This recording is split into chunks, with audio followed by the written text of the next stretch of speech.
Blow a kiss to your Polly. My name is Josh Kirkman and I am from a very small coastal village on the east coast of Australia called Tungurri. The name itself means, and it's a loose translation, but it means plenty of fish.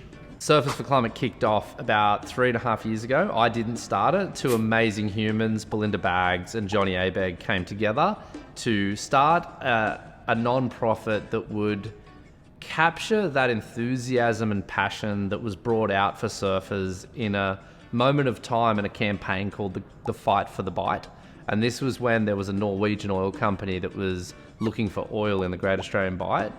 The spill modelling that was shared as part of the campaign showed this blanket of oil stretching all around the country, quite a big spread, and it shocked everybody that this was actually possible, and it really activated people to show up and to fight for their beach. It's the Environmental Planning and Assessment Act Amendment, parentheses seabed mining and petroleum exploration, and parentheses Amendment 2024. Wow, that is massive. I think I got that right. It's pretty close. So the bill just passed. What this means is that New South Wales is the first state in Australia to put in place the best legislation that a state could put in. What this bill does is it protects the coastal waters of New South Wales forever from oil and gas exploration.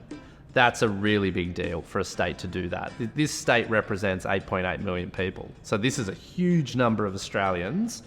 When they go to dip their toes in the waters of New South Wales, henceforth, they will be in salty water that is not part of the problem, it's part of the solution. So that's a big deal. The vast majority of oil and gas projects in our ocean take place in what are called the commonwealth waters. If you're only protecting your state waters, it doesn't really matter, right? If you can go and look for oil and gas in the Commonwealth. But if you can't ship that gas back to the shore and process it, the economics of the program don't add up. You can't really do it and make it cost effective. So the beauty of this legislation in New South Wales is that it locks the state down to be a state, at least in its coastal environment, that is no longer going to allow any form of fossil fuel development to take place. And it'll also make it really difficult to even look for the Commonwealth oil and gas reserves and do something out there. So it's the best a state could do. I think the key moment that changed the course of this bill was the moment that the Liberals and Nationals moved it forward. As soon as a party from opposition moves something that's constructive, a good idea, and in line with what the community wants, it makes it pretty hard for anyone to be left out of that politically. So for example, like this bill was in line with the values of the Greens. It was in line with the values of the independent movement. It was in line with the values of the Labor Party. Moving it forward in that manner brought it up the agenda. We've got all the politicians in the New South Wales Parliament essentially in furious agreement about protecting the ocean.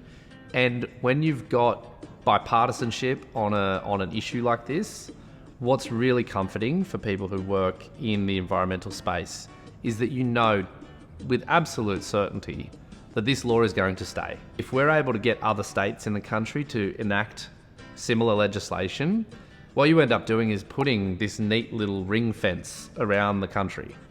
And if oil and gas companies can't get their product to shore, their whole economic model breaks down. Contribution that Surfers for Climate made was to engage with the Liberal and National Party of New South Wales to talk to them about backing legislation.